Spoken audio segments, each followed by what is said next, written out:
It's Thursday, the 1st of August, 2024. These are the science and space headlines we're following on Talkin' Science. Gilmour Space announced a hypersonic flight test service. A mega Jupiter found. And Equatorial Space secures funding for a Darwin test facility. 21 years online. From Star Trek to science and space. And we're not stopping. This is Talkin' Science. Well, despite some mainstream media reporting and wild internet speculation, Butch Wilmore and Suni Williams are not stranded on the International Space Station as their return leg on board the Starliner test flight continues to be pushed back. The 10-day nominal timeline was extended to 45 when it was discovered the batteries were holding their charge, which was the main limiting factor after that helium leak was detected. Now the two astronauts have been aboard the station for around 55 days as of recording, living off existing reserves of supplies that NASA stores on the station for just this type of contingency. It's a whole story that I'm going to be following up on in Talkin' Science over the next couple of weeks.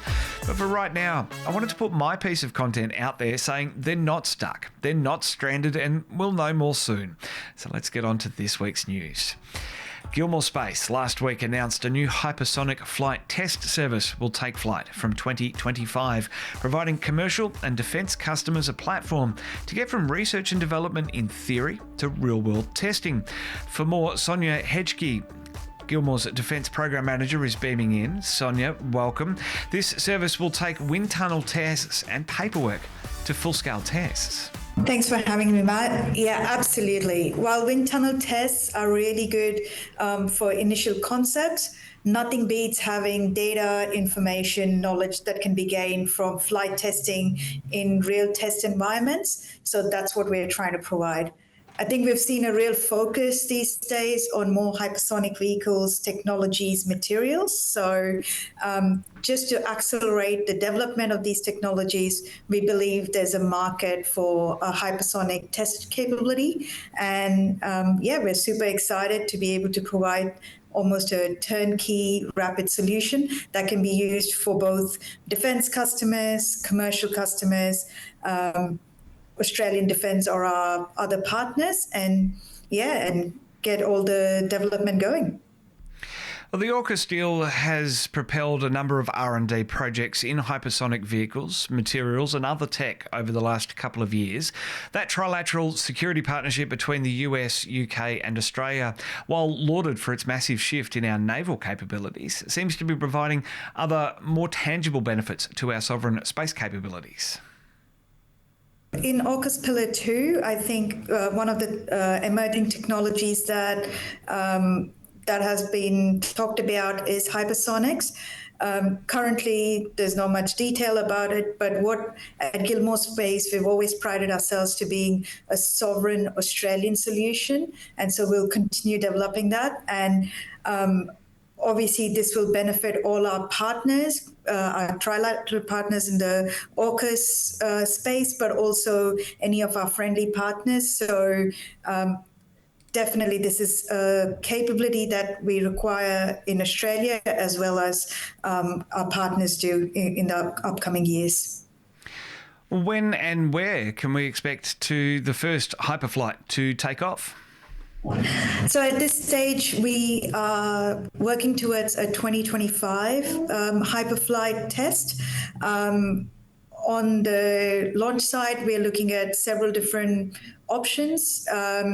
It'll really depend on what the customer needs are, if they have their own sites that they want to launch from, or if they want to use our site. So really, all of that is currently in the mix. So at this stage, we are trying to develop our capability to be available in 2025.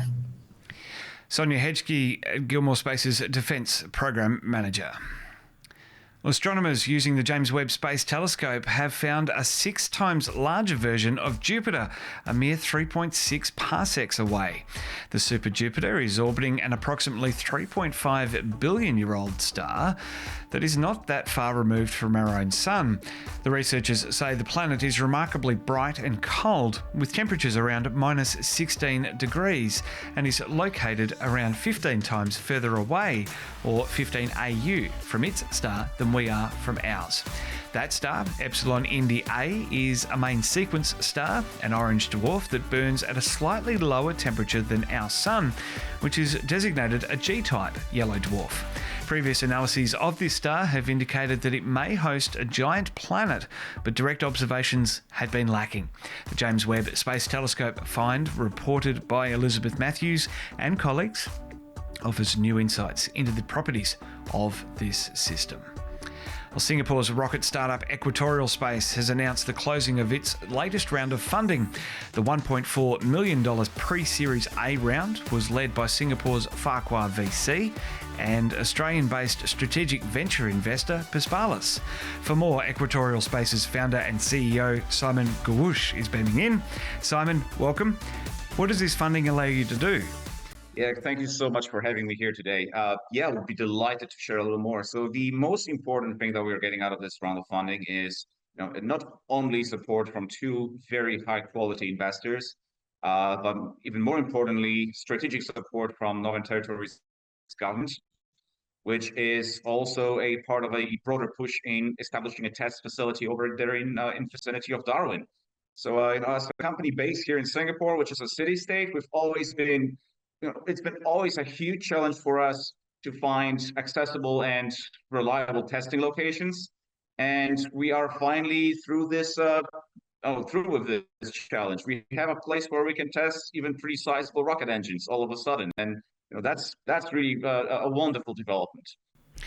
Now, you've kind of answered my next question there, but I want to dive into it. Why pick the Northern Territory for your development site? Yeah, so we have been in the loop with representatives from Northern Territory's government for actually quite a bit of time. We first met in 2019, so we have been in discussion for as long as 5 years.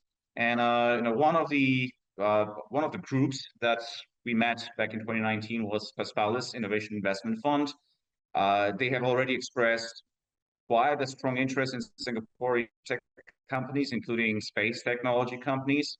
They already do have a couple of Singaporean entities in their portfolio, and to basically establish more activities going on in Northern Territory. And it's no secret Singapore is spatially constrained. We do lack a hinterland, and Northern Territory proved to be just what we have been looking for. It's in direct vicinity. Of course, we'd love to see more direct flights. And right now, there's only one airline flying, direct between Singapore and Darwin. But we're looking forward to the new Qantas connections as well. But from the logistical perspective, it is the best place that we could have dreamt of for static firings of rocket engines. And our ambitions in Northern Territory are not limited just to static firings. We are also looking at possibility of conducting launch operations. We have a memorandum of understanding signed with ELA, the operator of the Arnhem Space Center. And in the longer term, we are also looking at possibility of actually manufacturing some key components and systems in Australia. So it's a match made in heaven. Yeah, absolutely. Well, this is the first time in the company's history that you've had a site large enough to perform full-scale tests. That's clearly a massive leg up in the next stages of the Equatorial Space journey. As you say, working in with Equatorial Launch Australia, a perfect fit with the naming there. That's right. Yeah, so we have been very good friends right from the inception, but just to stress, we are not linked with them in a sense. We do share the same vision, reflected in a very similar name, but we are a distinct entity, and that's what I sometimes realize people tend to confuse. So we are great friends, we love these folks, but we are a distinct entity.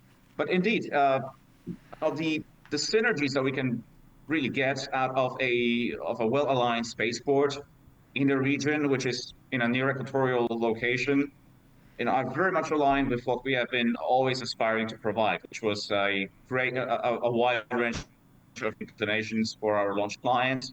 That's something that currently a lot of commercial launch companies simply are unable to provide. And we are providing a solution technology, and we believe it's going to allow us to provide a superior price point to our competitors. So it's a really good combination. Simon Gabush, founder and CEO of Equatorial Space. Well, US-based SpaceWorks has extended their memorandum of understanding, followed it up even, with Southern Launch by agreeing to return their red capsules to the Canuba test range in South Australia. For more, Southern Launch's comms and media manager Amy Featherston is beaming in, friend of the show. Amy, welcome back to Talking Science. This is a cool announcement. Yeah, thanks for having me, Matt. We're really excited to welcome SpaceWorks' red capsule to streak across the southern skies. Well, what are the next steps before we see a red capsule blazing through that outback sky? Yeah, so what we just signed with them is a range facilities agreement. So that's the next step in our process. And what that means is we can get started with the regulatory approvals. So commercial returns from space is a new era for Australia and a new chapter in our history as a spacefaring nation. And we're well down the path with Varda Space Industries, and we're hoping to use our experience with that to get this SpaceWorks regulatory approvals underway. Well, once all the red tape is cut, how soon can we expect to see these capsules landing in Australia? Yeah, well, I think as soon as next year would be really exciting to see it. But as always, space technology takes a long time to develop, but we'll work closely with SpaceWorks to facilitate the return whenever they're ready. Amy Featherston, Southern Launch's comms and media manager. Well, back in 2022, if my autocue would cooperate with me, I can tell you about the DART mission. Now, NASA showed that we can deflect those asteroids back in 2022 by smashing a spacecraft into them.